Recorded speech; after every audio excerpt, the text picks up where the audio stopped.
All right, hello and welcome again to another episode of Marketing Strategy Lab. I'm your host, Jason Edwards, along with my good friend and co-host, Jeff Koga, and today is going to be a rockin' show for sure. We have a lot of different things we want to talk about, but first of all, I want to just thank all of you who have been going on iTunes and leaving us reviews. It's really boosting us in the rankings. We're starting to see that pay off, and it really means a lot to us. Not only just to boost us in the rankings, but just lets us know what you like about the show, what you don't like, so we can continue to improve and make the show even better. So with that being said, how you doing today, Jeff? I am doing much better than I was in, or position I was in last week. Actually, I don't know if the folks that are actually catching on right now or the first time listening to this, I actually hurt my back playing basketball last Sunday. Actually, yeah, trying to think I'm an NBA player, right? And then Tried to cross somebody over and you snapped it. So, no, it was more of I was playing defense, and then my left shoe landed on his right shoes while I was sliding, and it just tightened up, and I had to walk off, and I felt like a 60-year-old man walking off the court all hunchback. So it was pretty bad. But I'm feeling good now, actually. We're to a point where I'm actually skateboarding now. So I got this cool little new skateboarding, which is awesome. So I just skate around. So when I'm actually on the phone, I call like Jason up and stuff like that, and I'm on the phone with them talking while I'm skating all around the neighborhood. So it's cool. So when I'm skateboarding, I'm a nervous wreck. I'm always thinking I'm going to hit something or fall over, so I can't imagine talking on the phone and skateboarding and going down the street. I think you were eating a sandwich or something and talking on the phone while you were going down the street last time. So yeah, and then the funny part about it is that someone was just like, man, you're a hazard on the road. You know what they say about Asian drivers, and you're just like, sheesh, you got an Asian skateboarder actually on there, so. Well, cool. Well, I know we got a lot to cover today, and I don't want to take up a lot of time. So basically, we're making kind of a shift recently to talk a little bit more about different social media platforms and how people can maximize their marketing effectiveness on there. And I know that there's thousands of other people talking about similar topics, but we think that we're going to be able to show you a different perspective because we're actually going to show you a lot of live case studies of how we're working with our clients that we have in different consulting niches. So it's going to show you not only, we're not going to just tell you what to do, we're going to show you what we're doing. And a lot of things that we do don't work. We come up at 2 in the morning, we're talking over a hangout, Jeff and I strategizing some big master plan, execute it, and then the next morning realize that we wasted all of our money and time doing it. And other times it really pays off, and some little tweaks can really change the way that our business works. So it's going to be exciting to get through. But today's topic, Jeff, as we talked about, is going to be the 10 biggest mistakes that businesses make on Facebook. And as we take on new consulting clients, I've seen more and more people making these same mistakes. So I thought it was something that was people already had a good grasp of, but I'm still seeing new business owners make these same common mistakes. So let's get into the meat and potatoes, as they say. Yeah, and before we go into the meat and potato, I want to kind of set the framework and the context on why I personally believe that this is a big thing. Just not too long ago, right, when it came to online or digital marketing, people didn't even use the word social media marketing, right? They used the word what? Web 2.0, right? Mm-hmm. If you remember, like in the mid 2000s, they're like Web 2.0 is the biggest thing, but now they call it social media marketing. And as Facebook's platform has changed over the last several months, and even like quarterly now, right? They change things. It's becoming a lot more popular, and because it's becoming more popular, we're getting more inquiries from other business owners because they see that as an opportunity, right? We even seen I was sitting on Sunday watching a football game when the Raiders were getting their butt kicked, right, by the Dolphins, and I was watching a game, and a commercial pops up, and this commercial was for I guess a web company that makes like websites for people, right? And they were just like, yeah, we'll go ahead and optimize your Facebook for free. Call us now, and so you see like big companies now marketing that, but the only problem actually with that is that they try to fit business owners into a little box, right? Mm-hmm. When all the different businesses, yes, the fundamentals of lead generations are the same all across whatever business that you're in, okay? But on how you actually execute that and the strategy you put behind social media marketing is going to vary depending on what industry you're in, what product or service that you're selling. And that's what we really want to go ahead and cover, because that's where the 10 biggest mistakes really happen, is that if you don't have the fundamentals down, these 10 mistakes, and you're constantly making that, you're not going to get the results. But even after you follow and not try to make these 10 mistakes, the core is you still have to figure out what really works in your business. No consultant, in my opinion, can actually physically say, yeah, this is the absolute only way. The best consultants out there and the best people that can get you results are the people that will actually listen to your needs and actually try to create a personal, marketing strategy behind your company, behind your brand, behind your services, or behind your product that you offer. So that's kind of my rant on the social media marketing that actually works. So let's get into it. So what's number one for the 10 biggest mistakes? Well, number one, I don't see as much these days, but it's still starting to be a problem with some people, and it's using your personal page for your company. Now, a lot of times will market things with our personal page, but it's all driving traffic to an event that's happening on our business page. So why, Jeff, is it important to separate the two and have a business page that you're driving traffic to, as well as talking on your personal page about that business? I'll use an example of a tool that most people probably use in your business, right? Tools of communication, because social media is a media that you use to communicate with the outside world and communicate with your clients, communicate with your potential clients, communicate with your past clients, right? All of that. And that media that I'll use as an analogy is email. Right, so some people will go ahead and say, "Hey, I'm marketing because I'm sending emails out to people." Right, so the basics of it is they'll just use a Gmail, Yahoo, maybe Outlook, or whatever domain that they have to send an email. And does that work? Yeah, it works. Can it be better? Absolutely, it can be better. How do you make it better? Well, you use a software or a program that actually tracks, right, how much people open that email, right? Can you set it and forget it, and write a couple emails beforehand? You can create a campaign behind it. How many people actually physically clicked on your link when you actually sent an email out? Those analytics are very, very important, because those analytics are actually what should drive your marketing campaign to see what's working, what's not working. And when it comes to using your personal page, okay, you don't have that ability to do that, and that's where the challenge is because they're doing that. And yeah, does it work? Yeah, absolutely. But can it be better? Absolutely, and that's where your personal page doesn't really justify that, because it doesn't have the analytics, right? The insight, as Facebook calls it, and that's where the fan page comes in, where you can actually look at engagement. You can see which posts are, that has the high engagement rate on it, and you can see what's really, really happening. And not only that, but the biggest thing is that you can run ads in front of them, right? Into your people that have the likes and other audiences. So, anything you want to add to that? Yeah, and we'll get into actually the running ads aspect too, but I definitely agree. You're limited to 5,000 people that you can be personal friends with, and you'd have to go in and individually approve each one of those people, as opposed to on a business page, they can just like your business page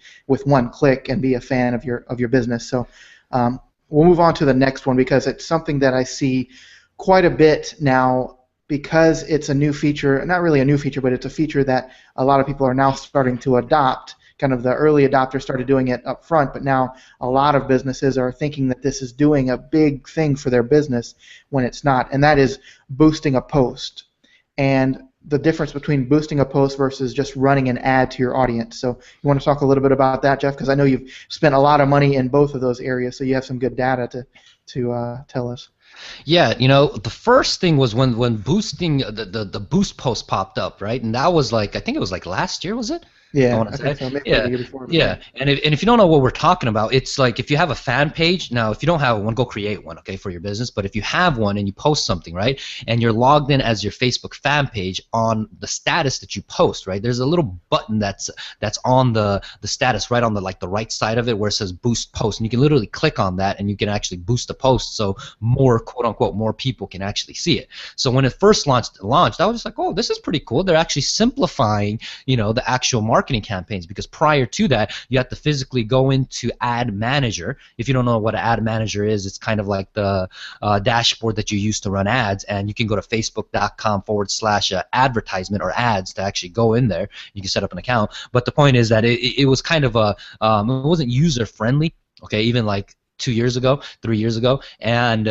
only a few people used it, right? So when the Boost post came out, I was like, oh yeah, this is pretty cool. But then as you start analyzing the numbers on that, you start realizing you're basically pissing money away when you actually start boosting posts, you know. And the reason why I say you're pissing money away is that is because most businesses don't have a strategy behind it. Yes, is there a way that you can use the Boost Post strategy to actually generate engagement? Yeah, you can, but you have to have a strategy behind it. That's just a tactical thing that you can do.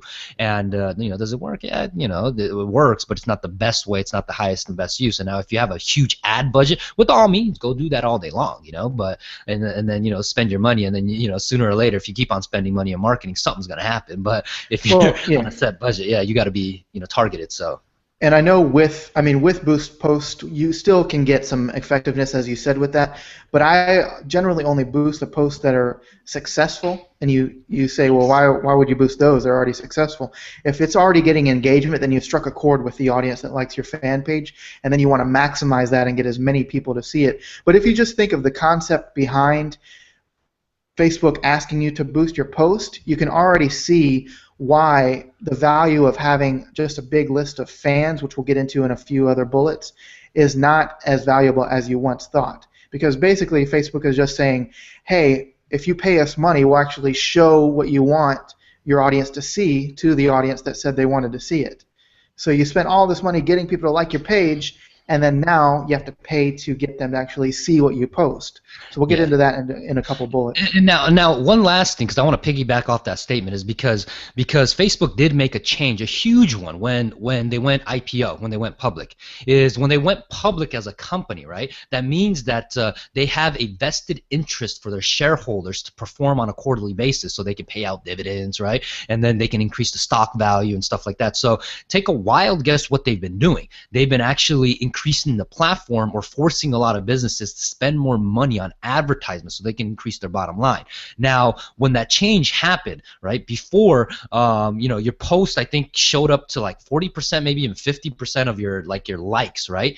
But then when they went IPO, it significantly dropped, and they say now only about what do they say? 3 to 5% of maybe your likes will actually see your post if you don't put advertisement behind it, or if no one's engaged. Yeah, I've tracked it with some clients, and it's between 1 and 2%. It really, there's an algorithm that determines who sees your posts and things, because you got to imagine now there's more and more and more people on Facebook that are automating their posts and posting stuff constantly, so it's hard for you to stand out above all of those other posts in the news feed. So they had to do something, which I understand why this is happening, but still there's something called EdgeRank, which we may get into in a minute, but that's more talking about the engagement that you have with your audience and the likelihood that they're going to see the ads that you post as well. So there's a lot of different factors that play into somebody seeing your post if you actually post it to your audience.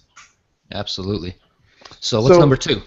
That was number 2. Number 3 is actually not tracking your stats and your ad conversions. So some people get past the point of building a Facebook fan page. They decide they want to promote some posts. They may even get gutsy enough to actually start running some ads because some of their friends are doing it. What they're not doing is actually tracking the results of those ads. They're just sometimes seeing dollars in, dollars out, but they're not saying what was it about that ad that made it profitable or made it not profitable. So you want to talk a little bit about that? I know both of us have spent tens of thousands, if not close to $100,000 over the years in Facebook paid ads, so I know we have some experience in that. Yeah, now the basis of any business, okay, any business, I don't care what you're selling, right? They say that any business is a arithmetic business, is that you as a business owner, for you to win in the marketplace or win in your market, to actually have a profitable business that continuously grow every single year, you need to know your numbers, right? It's an algorithm business, right? So now let's kind of bring that up from like that 30,000 view to now, how to use marketing for Facebook, right, or even social media in general, is that or any marketing, actually, matter of fact, is that if you spend $1, right, your goal is to get more than $1 out in your marketing, right? So Yeah, and that's what really the fundamental is, okay? So if you don't know those numbers, then you're basically shooting from the hip, and you're just hoping that something sticks. You're hoping that something will happen, and you're hoping that you're going to have a profitable campaign. So the point of all that, I'm telling you all of that, is when it comes to Facebook, you got to track it, especially if you're buying traffic, okay? And anyone that has bought traffic will tell you is that if you're not tracking, then you're literally, I'll keep on using this word, you're throwing money away, okay? And Facebook loves sloppy marketers, loves sloppy business owners, okay? Meaning that people that don't know their numbers, I mean. Because why? Is because they'll just suck the money right out of you, okay? And the big thing is this: is that track something, okay? You can get really really sophisticated, but start somewhere, and if you have that, then your tracking will become a lot more sophisticated. Now, if you just want to have a professional do it, have a professional do it, and they should be actually telling you all of this stuff like Jason and I is telling you. So yeah, and to expand on that a little bit, when we say tracking, Facebook obviously, when you run ads, it tells you how many clicks you got, how many people landed on your page, different things like that. And you can set up even more advanced tracking for conversions and things that are a little bit more in depth. But really, at a just basic core level, separate your marketing channels so that you know where leads are coming in through your funnel. So for example, you may set up an ad for something, and you want to have either a direct domain that you're sending people to just for Facebook ads, or some other way that you're tracking how business is coming in just through that funnel. I made the mistake working with a client a few years ago where we ran ads on Google and Facebook, and he was posting things on his page, and everything was going to the same link. And then I wasn't able to correlate exactly if that dollar spent on Facebook went to convert that sale. So that's the things that you need to really separate in any marketing you do, but especially if you're going to be spending money on paid ads, then you want to make sure that you're knowing where that money is going. Not only because you want to see if it's profitable, but you want to see if you can shut that ad off, or if you need to divert all of your other resources from other paid traffic methods into this one method if it's really converting well. Yeah, and then since you brought it up, I'm going to go into that because I wanted to kind of give like a high-level stuff, right? Money in, money out, right? You should be positive, okay? But now let's go into the nitty-gritty stuff on terms of tracking, okay? Is you have to use certain tools that they give you, okay? They give you tools for a reason, okay? Especially Facebook, okay? You have tools that called conversion pixels that you can put, and these pixels are basically codes that you put on your web page, and when you put these codes on your web page, it fires off a message to Facebook. So for example, if you have an ad, and I hope that if you're running an ad, you're sending them to a squeeze page, okay? I don't care what it is, good or bad, ugly it is. I hope you're sending it to a squeeze page, not just some static, web page that you have or your main web page, okay? If you have that, that's pretty darn bad, okay? Okay, if you're doing that. But once you set them to a squeeze page or a landing page where you can capture the email, okay? Your goal is to capture the lead. So when you have that, when they opt in, the next page that they see, you want to put that actual conversion pixel on there, so that fires off a message to Facebook letting them know that, hey, you know what, you got a lead. So you can actually see, how much your actually cost per acquisition is, cost per lead, right? So some of the most important metrics that you need to know is cost per click, okay, and cost per acquisition, or cost per lead, how much lead, and then from there you need to know what the conversion rate is, and then from there there's other numbers like what they call EPC, earnings per click, meaning that after they opted in, how much revenue did you produce off that, and then the total aggregate revenue you produced, you divide it by the total clicks you got on that campaign, and you get what you get, EPC, earnings per click. So that way you know that, hey, any single time someone clicks on that ad, you're going to make $2, $3, $4, $5. Now, if you're buying ad spends on clicks at $1 a click and you're getting EPC at $4, that means that dollar out, $4 in, so your delta difference is $3 and you're profiting $3, okay? Mm-hmm. And the reason why I say that is this very important is because there's so many people that are learning this stuff and they're learning it as they go, which is fine. It's not the best way because it's expensive, right? Trial and error is very expensive. I don't care how you look at it, okay? You should just turn to an expert and have them run it, and even someone that has even ran it in the past is going to run it much better than if you're just getting started off. But they look at the clicks and they say, hey, you know what, I'm getting 80 cents a click, I'm getting $1 a click, or I'm getting 20 cents a click, and they're just like, oh my god, I'm doing good, and it's kind of like stupidity because, and I'll use an analogy of a brick and mortar, right? It's like someone going out and hiring someone to hand out flyers locally in their neighborhood, right? So you set up a store, and you say, hey, you know what, come to my store, right? And you're handing out flyers like on a 5-mile, 10-mile radius, and you're calculating, okay, how much the actual flyer cost, right? And how much it costs them to actually give it to someone, and they come into the store, and you're not really tracking how much that person is worth or what you're actually going to sell to them, and you know who actually bought and how much money you made out of actually those flyers. Okay, Right. so it's very important to track. If you're not tracking, in my opinion, you're not growing your business, or you're not growing that marketing campaign, or you're leaving a lot of money on the table, as I like to call it. Well, with that same analogy, say you paid somebody a couple bucks an hour to go put flyers out on car windows, and you also had that same marketing message that you spent $10,000 on a TV ad for, right? Mhm. If that same message is going out on the flyer that you paid Jimmy $2 an hour to, or however much an hour to go put it on the car window, and the expensive TV ad, then you have no idea if you can just hire 10 more Jimmys to go put those things out because that's more effective, or if you need to really scale up and spend even more money on the TV ads because that's what's driving traffic into your business. So everybody knows this, but it's just important to kind of realign your thoughts when you're about to do a marketing campaign to really focus on how to track those different messages. Yeah. And the side note, last thing on this number 3 that was a mistake. Okay, Jimmy and Jason, if you're paying Jimmy $2 an hour, man, I don't know what you're doing, man. Okay, You know what I meant. I had to make fun of it. Yeah. All right, so let's move on. You know what I meant. Yeah. So next is do not buy mass fans on sites like Fiverr. And I can say from experience, because I used to think that was a great idea and would do it myself, and I see the reason why people want to do that. And if you don't know what Fiverr is, that's a site that people will do just about anything for $5. It's fiverr.com.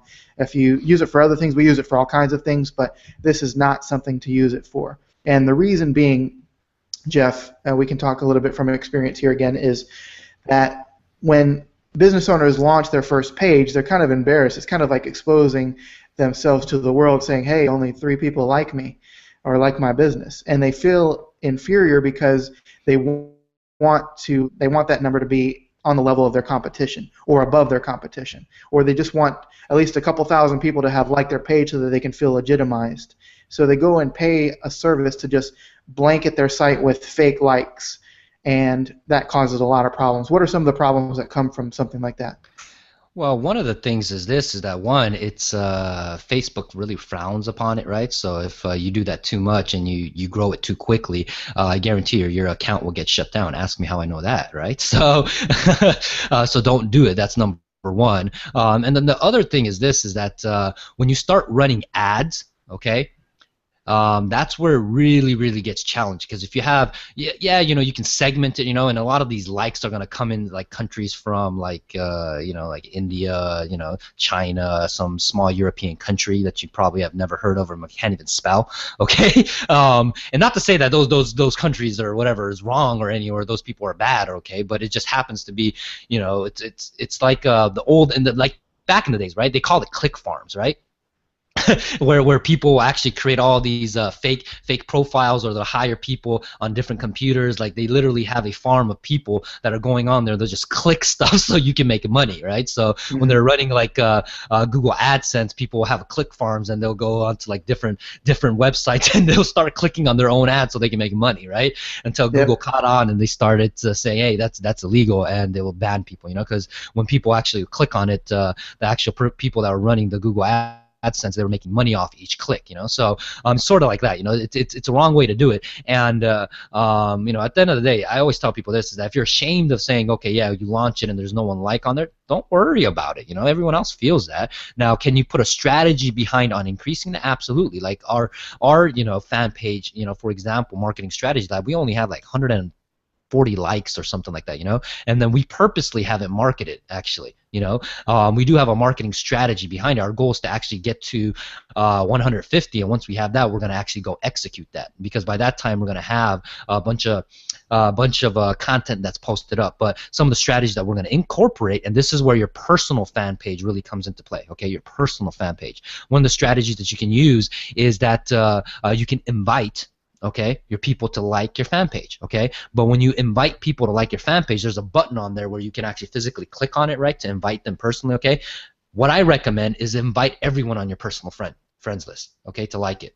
Okay, so that way you can so you can see, you know, because most of the time if you're friends with them, right, and they know what you're doing, they're gonna like your page anyways. Okay, so you should invite them.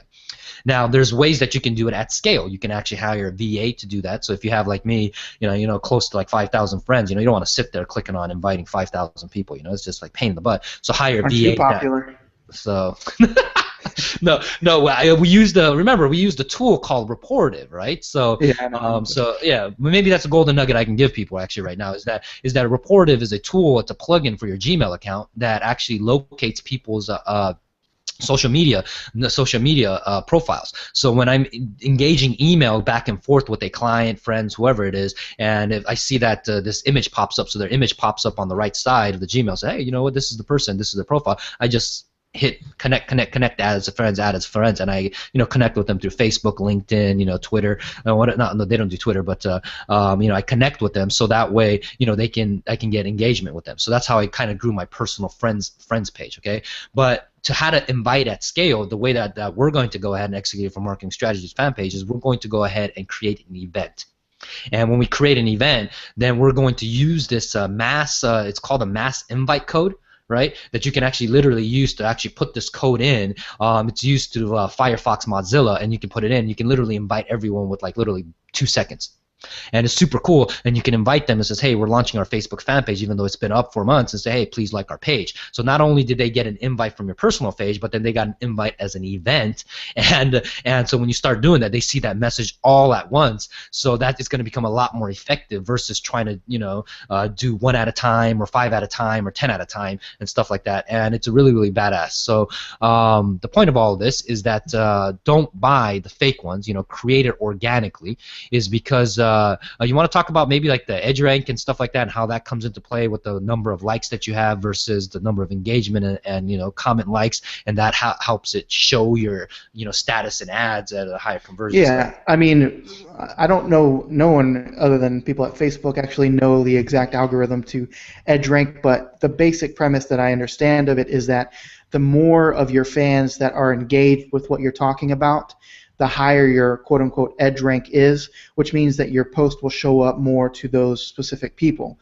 So if you have 5,000 people that have no intention of even really liking your page, they're just fake people or fake profiles, then to Facebook you're seen as just putting a lot of content out that nobody engages with, so that you're less of a priority than other people that even if they have 500 fans, all those fans are commenting, liking, clicking on the different things that they post.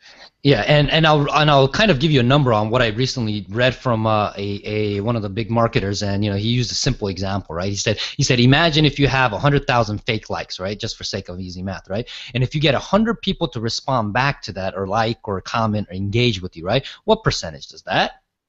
Let's do the math. Jason, are you quick at math? Not that math. I mean, it's 0.001 something. I don't know. Well, it's 10%. It's low. It's 1%, right? So no, 1% of 100,000 would be 1,000. No, so it's 10%. No, 1.11. What did I say? 100,000, right? Yeah. It doesn't matter. Yeah. They get the point. Yeah, they get the point. Versus if you get 1,000 people on there and then you have 100 people like, that's 10% of your total likes, and then your rank is going to be a lot higher. So hope that made sense for ladies and gentlemen. I thought you're the Asian guy. You're supposed to be quicker with the math. It's 1%. So it's 1%. No, it's not. Huh? Come on. We're gonna move on because you're wrong. What? So. Okay. That's funny. Right. Okay. All right. So speaking of, you talked about something badass earlier, and just to take a quick little commercial break here, even though we're not selling anything as promised. We have really been expanding our mastermind group online called BAM, short for Badass Marketers. So I want to invite all of you, if you're listening, if you're watching the live stream, however you're getting this information, go right now to joinbam.com, joinbam.com. It just links you straight to our Facebook group where we're masterminding with a lot of other high-level marketers in there, and really showing a lot of our case studies on how we do different things with clients. Oftentimes we have to blur out the client's name and some of their account information, but we're still pretty much doing full disclosure on what we're doing to help them with their campaigns. So definitely go to joinbam.com, and we'll talk about that again in a minute. The next big mistake, Jeff, number 5, is that entrepreneurs and business owners really fall into 2 categories when they're marketing on Facebook, either never selling or always selling. Now, what's the difference in those two, obviously? Well, the obvious thing is that, you know, if you're in business and you're an entrepreneur and you own a business, right? If you don't sell, what happens? You don't eat, right? So, you know, so some people aren't good salespeople, right? By nature, okay. I'm personally one that I'm not, okay. Everything that I've learned because of training, okay. It's not something I magically came out of my mother's womb and says, yes, I'm a salesman. You know, I'm gonna sell stuff. No, you know, okay. I actually learned it over the course of being in business and being actually trained. Okay, now it's the same way is that you know. Because a lot of business owners, they go into business because they're great technicians, right? Meaning that they're great at what they did for someone else maybe, right? And then they suddenly said, okay, that boss is a freaking idiot, so let me go ahead and go do it my way. And then they get into business, but then, you know, they're actually doing the physical work, and they never actually understood how to bring clients in or understood how to create sales funnels, understood how to create systems. And it's kind of a battle, a constant battle that they go back and forth, is that they're good at doing something, they're really, really good that the customer likes or a client likes, but they're not, you know, they don't have the knowledge of running a business, you know, and when that happens, they're not selling, versus someone else that's always a salesman, right? And they see an opportunity, they go in and they just are constantly slamming people. And I'm talking about like high power, high pressure sales and like overly hypey stuff. And they says, yeah, you know what? I'm gonna go ahead and change the world if you were to do this or click this button, and miraculously you're gonna shit golden bars. You know, like sorry for my language, but those are kind of the example, right? The really hypey stuff. Now, is that right? Is that wrong? You know, hey, you know what? You know, I'm not gonna judge people that does that, because I have a lot of friends that are high power salespeople and they're very successful and they make a lot of money. Okay, but you know, my style is I follow. I learned at an early age. I read a book called Trusted Advisor, right? Where this book teaches people how to give value first. Okay, meaning that sales is a process, and as a process, you know, you want to make sure that you get the right clients, and for you to get the right clients, you got to make sure that there's transparency between the services and the products that you offer versus what they want and what they need. And to do that, you got to educate them, right? And when you educate them, it's not really a high power sales, right? You just tell them what your products, your features and benefits, and obviously there's things that you can do, but in between. But when you do that, then it's a lot easier sell. You just at the end, you just say, hey, do you want it or you not want it, and they'll take it or they won't take it, right? So right. Now let's use the context of Facebook, okay, and social media, is that most of the people, they're not selling. Okay, that's the problem. Okay, they're not selling now, meaning that they're putting up, you know, posts, you know, like cool little quotes, you know, they're putting up cool little, you know, pictures and things like that, and that's fine, you know, but you know, you got to put a strategy behind it, right? It's not like when you physically go out and sell something, right? Like I will give you a, you know, and I want to use brick and mortar for example, okay? And because people don't really think about this, and I was telling this to someone else, right? A client of ours that has a brick and mortar business, right? I said, when you sell something, right? This when you sell something, okay, what do you actually do? They say, oh, I wait for the customer to come in, and I ask them, well, are you interested in this product? And they say yes, and if they are, then I start having a conversation. And I said, you know, that's what majority of the people say. I said, but what you're not realizing, the preparation you took to actually even have that conversation. Right? And then there she was like, okay, what do you mean? I said, look, I said, you have a store. It's not like you just wake up out of bed and then suddenly you wear the same clothes you went to bed in, and then you actually just, you know, walked to work or drove to work, and then suddenly just stood there and then had that conversation. What did you do? You know, if you're like most people, if you didn't take a shower the night before, I hope you take a shower so you don't stink. Hope you actually brush your teeth, right? So that way you don't got halitosin and your breath is kicking, right? And then what do? Then you put on your what? Uniform, right? That uniform is what? Maybe the suit, the coat, right? The dress, the nice dress, the nice shirt, whatever industry that you're in, the tie, okay? Nice shoes, okay? Maybe you're wearing sandals, I don't know, okay? But you put on that uniform, and then what do? You get to work. And then when you get to work, what? You want to look in a particular way, so that way when you position yourself and actually have that conversation with that customer or client, right, that they're going to go ahead and look at you as a respectable person, that you know your stuff, you're an authority, and that you have a higher chance of actually physically closing, right? So imagine if you're like an insurance person, you're selling real estate, or you're a CPA, or even an attorney, right, or even a chiropractor, or a doctor, right, and you're literally in flip-flops and shorts and a tank top or a wife beater, right, trying to have a conversation with your client. Says, yeah, by the way, you know what? This is what I can do to help. they're probably going to look at you like you're insane. Okay. So that's where the preparation comes into place. So Right. people think like that's not selling, but in my opinion, selling is a process. So by you getting ready and preparing for that, that's a process that you took. So same thing with marketing on social media is that you have to have a process, meaning that you got to optimize your Facebook page. You got to have a strategy behind these posts that you put. You know, it's cool to put like funny quotes, motivational quotes, but you really got to have a strategy behind that. Okay, Yeah. just randomly throwing shit up on there, see what sticks is a terrible way to do it. So Yeah, and any business can take what you just said and apply it. You know, it's great to have the motivational videos and quotes and different things, but everybody does that, and that necessarily isn't going to drive people to say, oh, well, he likes Tony Robbins, so I'm going to work with him. You know, it's more about kind of peppering that stuff in, but also being educational based in your marketing, where regardless of what company, if it's Coca-Cola, for example, Coca-Cola could do different videos on how to make things with their Coca-Cola products, you know, and then also asking for the sale on different videos. So it's really just taking that marketing medium and having education-based selling. correct. And I'll give you one large golden nugget is that this is where a lot of how can I say it, a lot of challenges that small business owners have, okay, and actually matter of fact all entrepreneurs have, in my opinion, which is their belief system that they have that their company is going to become some type of magnificently huge company. Right, which is nothing wrong with that, okay? Otherwise, why the hell are you in business, right? But what I'm trying to say is this: is that like, I'll use an example that you just said, Jason, Coca-Cola, right? If you try to compete in the same marketing strategy as Coca-Cola, okay, you're setting yourself up to failure. And the reason being is this: is that Coca-Cola has been around for a long time, right? They used to actually put the Coke in the Coca-Cola, right, to get people hooked on it, okay? But they spent so much marketing dollars. It's a multinational global company, and if you try to compete in the same way, you're going to fail. And here's what I mean: is that if you're trying to create a brand, okay, most people will try to create, and I'm just going to use an example, okay, my brand, okay, My Brand Co. And they try to compete My Brand Co. with Coca-Cola, okay? And if you do that, you're going to have to spend a lot of money to get market saturation and that brand well known, okay? Versus what we recommend is to become what I like to call a celebrity authority in your niche.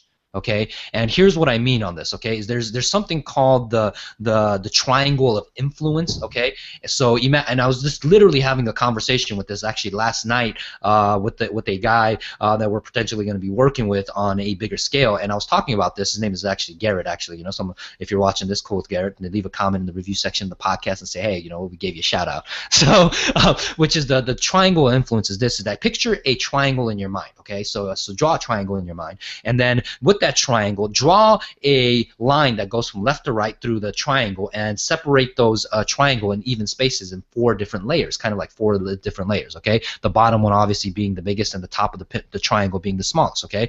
And when it comes to influence, okay, the bottom, look at the bottom as what I like to call the generalist, okay? So the example of a generalist is what? Is like a general surgeon. I mean, not a general surgeon, a general practitioner, okay? Okay. Other ways is a general mechanic, okay? Think about that, okay? And, you know, so when people have little stuff wrong, they go to them and say, hey, can you fix this? Can you actually, hey, I have a tummy ache, can you do this, okay? Now, the next layer above that is what I like to call the specialist, okay? So think of like neurosurgeons, right? It's a doctor that's specialist. And my question to you, Jason, and I know it's kind of, you know the answer to this, but I'm going to ask this so just for the kicks of this, is that who makes more money? The actual specialist that's a doctor or the generalist that's a general practitioner? The specialist. All day long, right? In any industry, right? Same thing with even attorneys, right? Something about that specialize in certain things are going to make a lot more money typically, okay? Look at the plastic surgery industry. That's considered a specialist, and they make a boatloads of money, right? Okay? Now, the third layer above the specialist is what I like to call an authority, okay? Meaning that you're an authority figure, meaning you've been in the business and you know your stuff, okay? All right? So now above that is the top layer, which is called a celebrity authority. Okay, and that's a very small portion of it, okay, because it's the top, and that's where really the biggest influence and the biggest market share that you can really take on. So the example of a celebrity authority is this, is that I'll use someone like Kim Kardashian, okay, and I talked about this in the lab rant, okay, about how genius she is as an actual marketer, okay, and people actually can agree to disagree with me, and people say, well, she only got famous because of this one particular video that she made, you know. I'm not going to say what it is, but you know, she's an authority, meaning that, so imagine like her, right? If she were to come out with a exercise program, right? Like how to make your buttocks bigger, right? How to 10 times your buttocks, right? And become bootylicious, right? If she comes out with this, then probably there's going to be a lot of women and maybe even some men, if you're into that kind of stuff, that actually buy that course, okay? Yeah. And now the reason is what? Is because she's a celebrity. Plus, she's looked at as an authority to some people, right? So meaning that some people are going crazy, like, you know, like people flock to her when she goes to places like, oh my God, it's Kimmy, and then they watch the reality TV show, right? So she's a celebrity authority. Now, does it mean that she knows how to actually make your booty bigger than any other woman out there, or guy, or whatever? You know, I'm sure there's a lot better trainers, fitness trainers that are out there that knows better exercises than probably her. But the fact that she's a celebrity, she's an authority, she can demand higher premium. Right? Same thing as I'll use a real estate analogy is someone like Donald Trump, right? Donald Trump is a celebrity authority. He goes out and speaks. He gets paid thousands of dollars, tens of thousands actually. And not only that, but then, you know, he's a celebrity authority because he has buildings that has his last name called Trump on it, right? How cool is that, right? So that's why he's a celebrity authority. So the point of me actually telling you all this on why, you know, one of the mistakes that, you know, business owners struggle with when they actually do social media is that they try to compete with other businesses by trying to create a brand of their company versus trying to become the celebrity authority in their niche. When you become a celebrity authority in your niche, meaning that you're branding your personal name, so your personal brand equity is actually increasing, right? Your value of your name is increasing. More people are getting to know you. You're becoming an authority.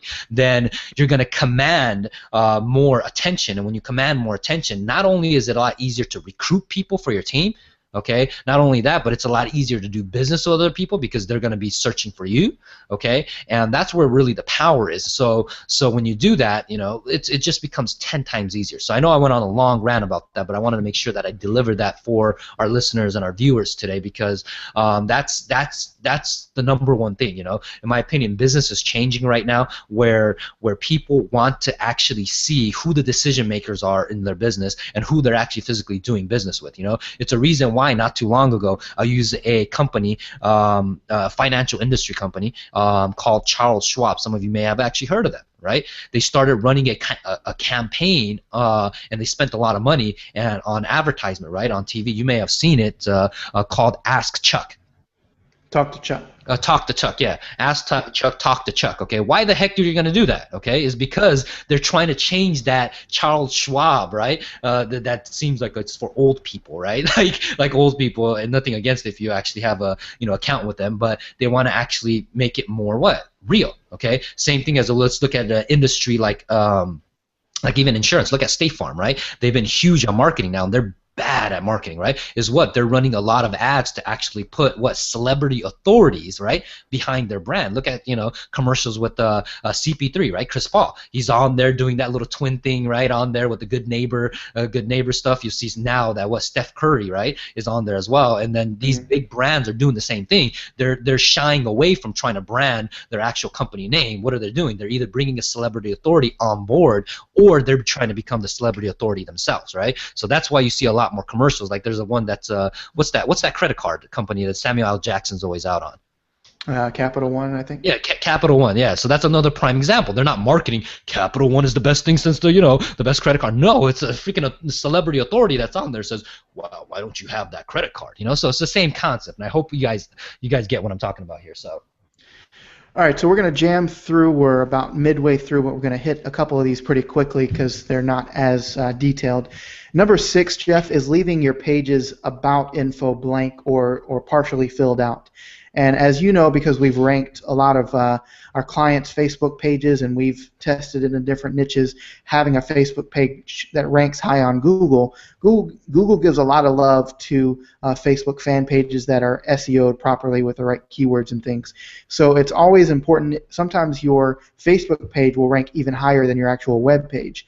Hopefully all of you do have a website out there, but if you don't, your Facebook page sometimes is even outranking all the other material that you have out there. So if somebody's going online, they're looking specifically to want to do business with you, or at least something in your general niche, and your Facebook page ranks high on there, then having your phone number, having your website, having the other important things about your business on your About section is crucially important. Absolutely.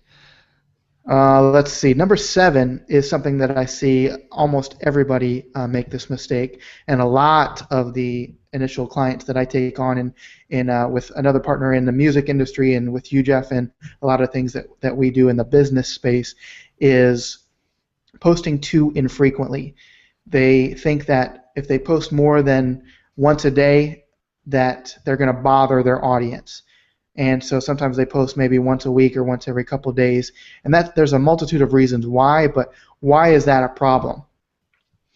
The big thing is we just talked about it, which is we were talking about the story of the IPO and then how Facebook launched and they changed their platform.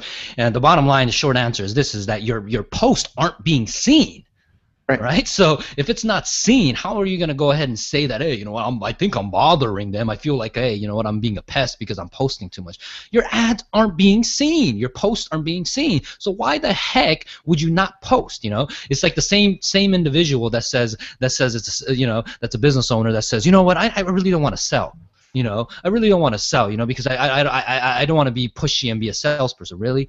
You know, if you have that attitude, I guarantee your income, and I guarantee you're limiting yourself from actually collecting more money. You know, so because why? Is because you got to sell, and then the business inherent nature is to what? Generate revenue. If you're not generating revenue, right, then you're not a business. You're a nonprofit, and I like to call it all the time. I want to be a nonprofit organization on purpose, meaning that I make money. You know, so anyone that catches that little wordplay there. But the point is this: that you got to post. No one's seeing it. Okay, so post and post frequently, to a point where I always tell people that you want to post so much that you probably feel like you're annoying people, okay, and then see what happens. Okay, so it's that same concept of if people are zigging, you want to be zagging. So I'm a firm believer as a business owner is that if I feel that what I'm doing is annoying someone, I actually try to do it more to actually justify that, and then Jason kind of gets to see if it's true. Yeah, true it's not. No. And Jason kind of gets pissed off on that because I say let's email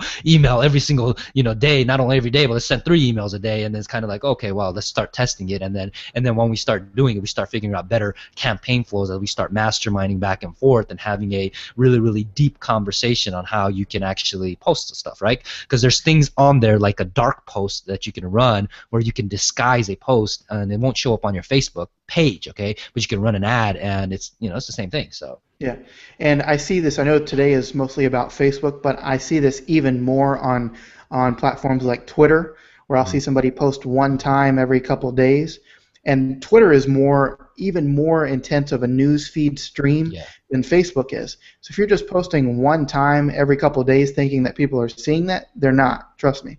Some people, I know a good friend of ours and somebody who we respect that markets a lot on Twitter, Johnny Dwinell over at Daredevil Production, does multiple posts a day. I think it's maybe a post every hour. We may have him on as a guest someday where he talks about his exact methods that he uses. But man, I mean, he posts multiple times a day and barely scratches the surface of what some people do. So. Now, the other big thing that you have to understand is I'll kind of, because you mentioned the other social media platforms, is that you have to understand that different platforms require different, what I like to say, lingo or maybe not lingo, but a different mode of communication, right? Like for example, Twitter is micro continuity, meaning that it's little snippets, right? It's like you're standing on the corner and you're just shouting a sentence out, right? And then you want people to hear. So it's the same way. Facebook is a little bit, you can put like a sentence or 2 in there, right? Or you even play videos, right? LinkedIn is what? More business, right? Tumblr is what? It's more of what I like to say. is more of the younger generation, like the millennials that are on there, right? Now, if they're on there, guess what? They like to see like GIFs and stuff like that, right? I don't know who uses GIF, but Tumblr obviously loves it, okay? What about like LinkedIn, right? LinkedIn, majority of the people that you're probably going to do business with is what? Like baby boomers and a Generation X or something like that, right? And there's a different way to communicate with them as well. So you got to understand that you have to know what type of mode of communication you use on those different platforms, because you can't really put the same strategy across all the same platform. So that's what we're talking about. So remember that, hey, we're giving you 10 things that you shouldn't do on Facebook, but hey, use that as a foundation, and then take that to the other platforms, and you got to do it a little bit differently with all of them. So I want to kind of add that, so. Yep. Number 8 is the cardinal sin, I think, of marketing on Facebook, and I'm working with a client in the music industry right now that has done this, and that is not converting your Facebook fans into email addresses. And they literally have more Facebook fans than most people, and a lot more than a lot of people in the music industry. And you know how many email addresses they've collected, Jeff? How many? 0. None, nothing. And it's not necessarily their fault, in the sense that a lot of people are promoting, and have been promoting for years, getting X amount of fans, building your fans up on Facebook. That's the whole focus, is fans, fans, fans. How many fans do you have? Oh, I have this many fans. But nobody talks about that secondary step of converting those people into not only sales, but email addresses. And the reason behind that, and the reason we harp on that with our clients, and we promote it to our audiences, is that Facebook at some point could either shut down, which is unlikely, but what's more likely is that the audience could find a different platform that they want to be a part of. And maybe Facebook is unpopular 5 years from now or 10 years from now. You may think with the mass scale of it that that's unlikely, but it definitely could happen. And third, what's most likely to happen is that Facebook again changes their policies, terms, however they design their site, which limits your access even more to that audience. So all the people that you spent money building this big fan page for, you have no control and no way to market to them, just because Facebook decides one day that they don't want fan pages anymore, or whatever the case may be. They're in control if you don't own the email address, or don't have the email address collected. Yeah, and I think I remember telling you about Jason, about a friend of ours that was actually a big YouTuber, right? So he was on YouTube, and he has huge subscribers and stuff like that, right? And one afternoon, he gets a message from YouTube saying that they're going to shut his account down because he was posting stuff that was derogatory. With all means, it wasn't. He was just like a comedian, just talking about how he was just making fun of a lot of stuff, and maybe he hit a chord that he didn't, and literally he had to fight for like 2 months to try to get his channel open. Okay, and during that 2 months, guess what he did? Is he had to open up a new channel and start recreating that. Versus if he had an email list, because he didn't collect email address, right? How easy would it have been to actually just say, hey, this is a challenge that I'm having. Can you go ahead and even tell YouTube that, hey, what, can you reopen my channel because I have this huge support of people. Not only that, but then it will be a lot easier to transfer all those viewers and their subscribers over to that new channel much quicker if you had that email list. So it's the concept of you got to have an email list. Remember, the power is in the list and the relationship you have with the list, okay? And that's where really, really the key, and people are missing the boat on actually creating the list. And I think we're going to go into the next one, number 9, which is creating what I like to call the second list. Mm-hmm. You want to talk about that? Yeah, you've definitely been a leader and taught me a lot about doing this and the importance of doing it. But basically, what you're calling the second list is your retargeting list. And if you don't know what retargeting is, you've experienced it, even if you don't realize it. If you've ever gone to a site like Amazon, or really any site these days, and then all of a sudden you started noticing on other sites, maybe ESPN.com, you started seeing different ads on that page that were related to what you were looking at a couple of days ago or even earlier that day on a different site, that's retargeting. It's where a business can notice that you've landed on a page, they'll what's called cookie your computer, and that's not anything negative. It just means that they have a little tracking code that says that you visited their site and were interested in something, and you can get very specific down to a single product, a color item, all different types of things. But then later on, they can use that data to market to you on other platforms. Yeah, and then the easiest way, and I'll give you another example, is that if you go to like Amazon or something like that, or even GoDaddy, okay, and you go there and you're about to check out and you're on their checkout page and then you leave, right? You're instantly going to start seeing an ad that says, "Come back, get 10% off, 5% off." Right, that's retargeting right there. So you got to use that. And when we talk about the second list, is that if you're buying traffic on Facebook, right? Facebook now allows you to actually install. They didn't even allow it a year ago. Okay, but now they do. Okay, that's why I say it's so awesome about Facebook now, is that they give you a code, a retarget, code that you can put on your actual squeeze page or landing page. So imagine you're buying traffic, okay, and you're spending money, hundreds of dollars, thousands of dollars on buying traffic, right? Now, if they don't opt in on that squeeze page, guess what? You literally pissed your money away, and you'll never be able to go ahead and market to them, okay? Versus if you have a pixel on there, retarget pixel on there, it creates a second list. And when you create a second list, guess what happens? You can run ads in front of them later on, so that way you can stretch your marketing dollars out. So you can go ahead and create another campaign. So for example, tangible example, let me throw some numbers for you analytical people here, okay? So let's just say you get 1,000 clicks, okay? 1,000 clicks at $1 is what? $1,000, right? Now if you have a 50% conversion rate to your site, right, then guess what? You got 500 opt-ins, okay? But the other 500 people will never come onto your page. So, but imagine if you have that retarget pixel, that means that you can remarket to those 1,000 people with a different ad, a holiday special, right? That's coming up. We have Halloween coming up. So if you had them retargeted, you can run Halloween campaigns. That's coming up. Okay. Other things that that you can use retargeting for is that now with retargeting, you can put those retarget pixels even in emails. Right, where we just literally started doing this, where we're actually stuffing the email in our when we send out emails with retarget pixels on there. So when we send out certain emails, right, even if it's a goodwill, like we're not selling anything, there's a retarget pixel on there. So when they open it, we cookie that, and then boom, instantaneously we can run ads later on. And it's really, really cool stuff. And that's why we say, hey, you got to have these nets set up so that way any single time when you want to backtrack and actually market to them, you can do it instantly versus trying to figure out, oh yeah, what am I gonna do? So and the big value with that for the people that are concerned about upsetting people that don't want to see their message is that now with these retarget lists, with these second lists, you can only market to the people that were more interested in a specific item. So now you're not just blasting out either on Facebook, Twitter, or an email form to everybody that is maybe or maybe not interested in a specific thing you're promoting. Now you can spend most of your marketing dollars and your effort on the people that are most likely and most interested in what you're trying to sell.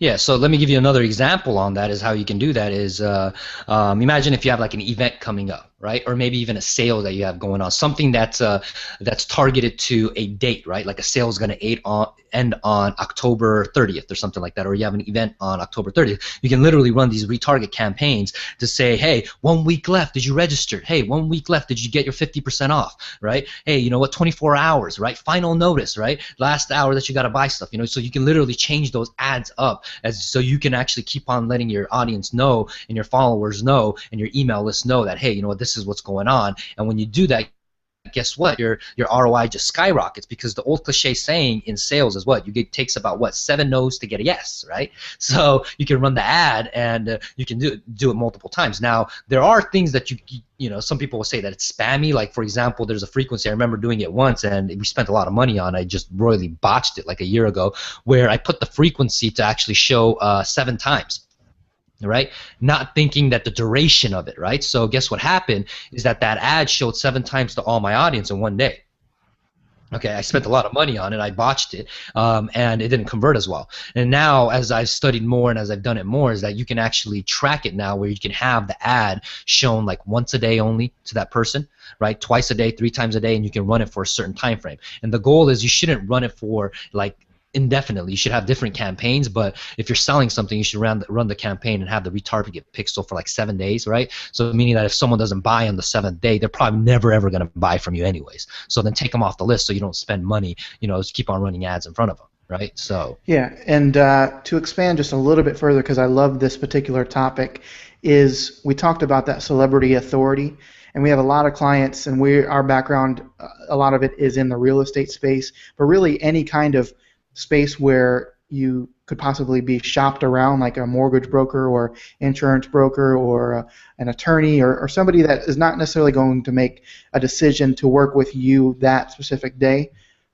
If you use these retargeting pixels and your ad is following those people around, I guarantee you a majority of your competition doesn't even know what this is, and secondly, how to use it. So if you're the one person that's showing up everywhere, even to that one person, you look like you are spending a lot of money on ads, but also in the back of their mind, you're the main thing that they're seeing as they're going through that decision-making process. So it can really convert a lot of people that you may not be able to see a tangible, they clicked on the ad again, but if they're in that decisive mode and they're ready to take action, you're going to be a call that they make. Yep, it's all about being top of mind. So. Right. All right, so we're going to jam through the last couple of here. The number 10 is image post versus link post, and I can sum this up pretty quickly, Jeff. If you are posting things on your fan page, sometimes you'll post just a link to something that you want to share, and it'll show up as just a little thumbnail with some text that Facebook draws from your website. And that is a big mistake because Facebook is now becoming far more popular with images and with video ads. And if you're not having a huge display image, then you're just kind of getting lost in the clutter there of all the other pictures. So the way to avoid this is getting an image that is related to your thing that you're trying to promote, your link or whatever that you're trying to post, putting that image in first before you write any text, then write the text and add the link. That way you get the image, you get the text, and you get the thumbnail and the link that Facebook adds to it, and it just makes your ad stand out versus everyone else. Absolutely. All right, so that was number 10. We're going to jam through a couple bonuses here really quickly. Bonus number 1 is not uploading video directly to Facebook.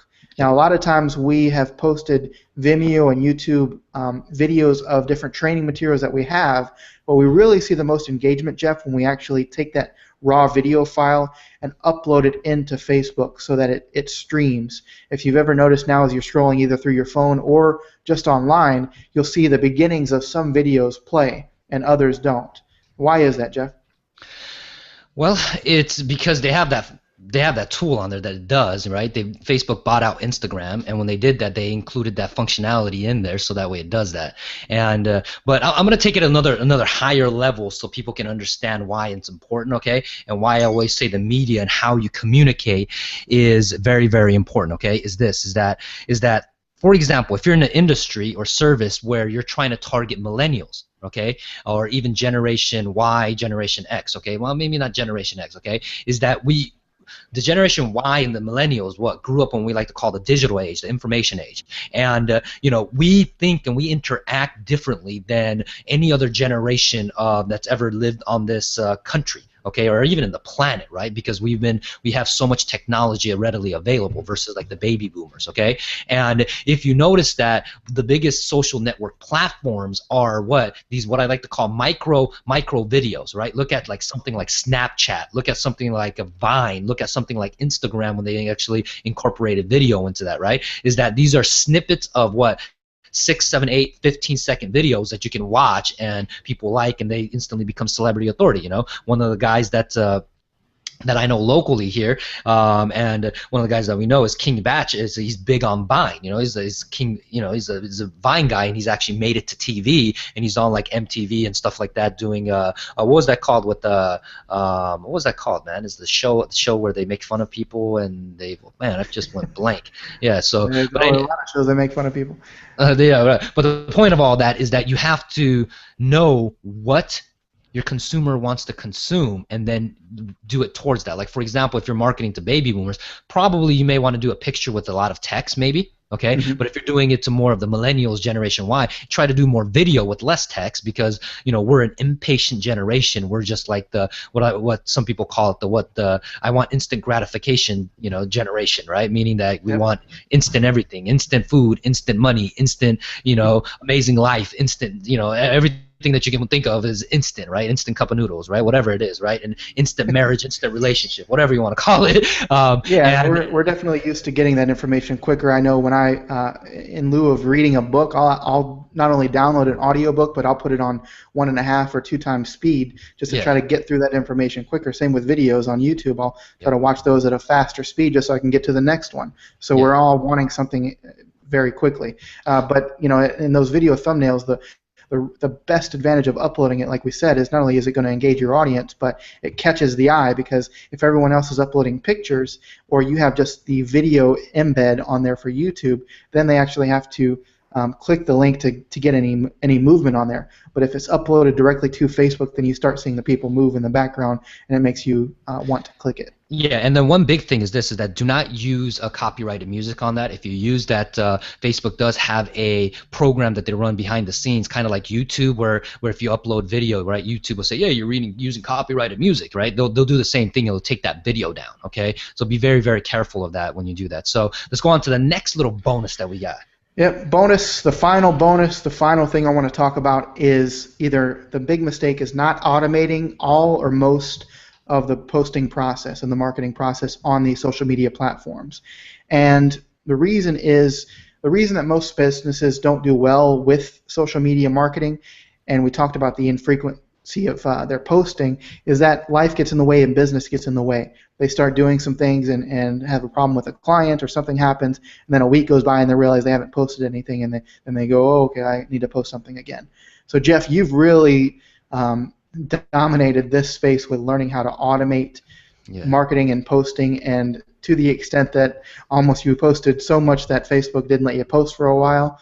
So talk a little bit about maybe a tool that you use to automate some of this posting. One of the first things that I realized, now I want to tell a quick story, okay, is that I'm a systems guy where I like to create stuff and try to have it automated and run, because I'm a believer that that's the way, I call it, I'm the our hardest, laziest worker, set it and forget it type of deal. So when I started, Facebook marketing very heavily, like in 08, 09, I tried to look for a tool, because I said, this is kind of ridiculous. I got to sit here and post stuff every single day, and try to send some off. It's cool that I can, but it's just like, what, I can be doing something else better, So I try to find all kinds of crazy tools and all kinds of things that we can actually do to actually automate the process. And at that time, one of the best ones, the best ones that rolled out was a program called Hootsuite. Some of you guys actually might know about that. Still to this day, I currently use it, but it allows you to actually schedule posts on there on the multiple different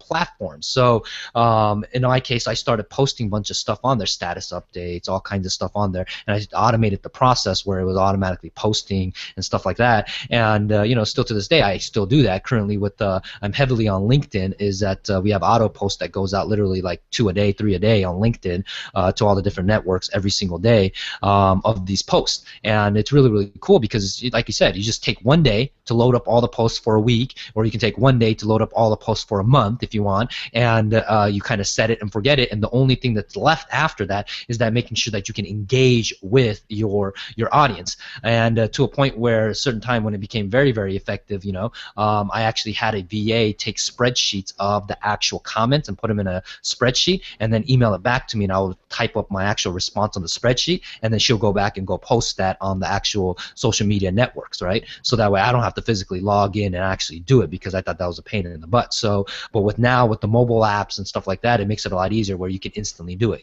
So, which is super cool. So, the point of all that is that you should definitely automate it. And also what we've been doing in the dungeons for the last several months or so is that we've been looking at different platforms, because there's actually some tools on Hootsuite that we just don't like. There's some stuff that's missing, okay? So what Jason and I have done is we've partnered up with a actual developer, and it's in the works right now, where we're creating our own social media management platform that we can manage actual Facebook accounts, so that way way people can actually get results, right? And we're almost done. It's almost complete, and we're going to be rolling it out very shortly to our listeners and our friends, and going to be bundling this up as an actual service that we can actually run for you. Now we're not going to take on everyone in the beginning because we don't want to be in a niches where we can't give you results. So we're going to be very selective on the people that we're going to work with, but we are going to be rolling that out so that way we can go ahead and say, hey, you know what,